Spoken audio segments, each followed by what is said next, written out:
भारत के दिग्गज बिजनेसमैन और टाटा ग्रुप के पूर्व अध्यक्ष रतन टाटा का मुंबई के अस्पताल में निधन हो गया। अपने 83 साल के जीवन में रतन टाटा को वह महिला कभी नहीं मिली जिसके साथ वह अपना जीवन बिताना चाहते थे।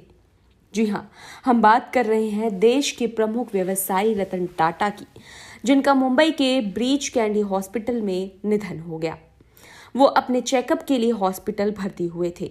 इससे पहले टाटा ने एक बयान जारी कर कहा था कि उनकी सेहत ठीक है और किसी तरह की चिंता की कोई बात नहीं है। रतन टाटा किसी परिचय के मोहताज नहीं है। उद्योगपति, उद्यमी और टाटा सन्स के मानद चेयरमैन अपने अच्छे कामों के लिए जाने जाते थे। यहाँ 86 साल के इस व्यवसाय के बारे में कुछ रोचक और ढेरों ऐसी कहानियां भी हैं जिसके बारे में शायद आप नहीं जानते होंगे।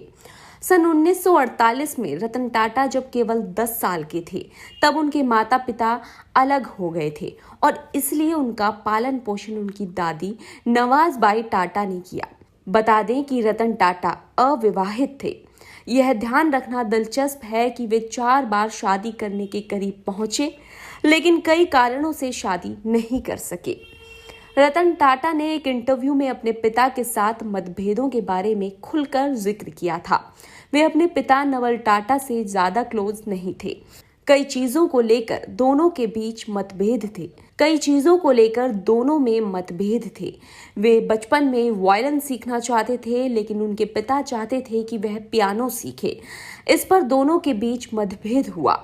इसके अलावा टाटा चाहते थे कि वह अमेरिका जाकर पढ़ाई करें, जबकि उनके पिता उन्हें ब्रिटेन भेजना चाहते थे।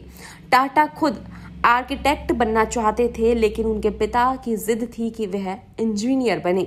उन्होंने एक बार खुद स्वीकार किया था कि जब वे लॉस एंजल्स में काम कर रहे थे, तब एक समय ऐसा आया था जब उन्हें प्यार हो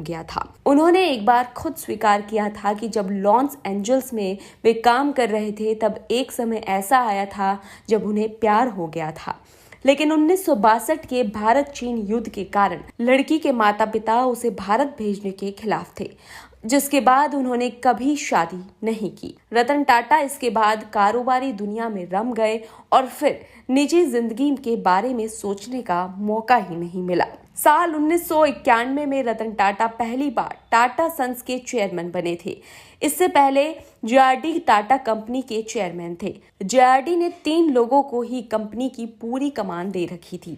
सारे फैसले यही तीनों लेते थे। जब रतन टाटा चेयरमैन बने तो उन्होंने सबसे पहले इन तीनों को हटाकर कंपनी के लीडरशिप में बदलाव का फैसला किया।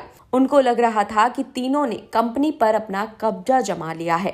रतन टाटा एक रिटायरमेंट पॉलिसी लेकर आए, जिसके तहत कंपनी के बोर्ड से किसी भी डायरेक्टर को 75 की उम्र के बाद हटाना पड़ेगा।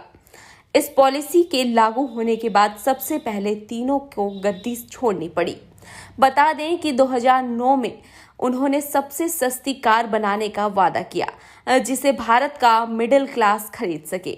उन्होंने अपना वादा पूरा किया और 1 लाख रुपए में टाटा नैनो लॉन्च की। वे अपने चैरिटी के लिए भी जाने जाते हैं। उनके नेतृत्व में टाटा समूह ने भारत के ग्रेजुएट छात्रों को फाइनेंशियल मदद देने के लिए कॉर्नेल विश्वविद्यालय में $28 मिलियन का टाटा स्कॉलरशिप फंड शुरू किया।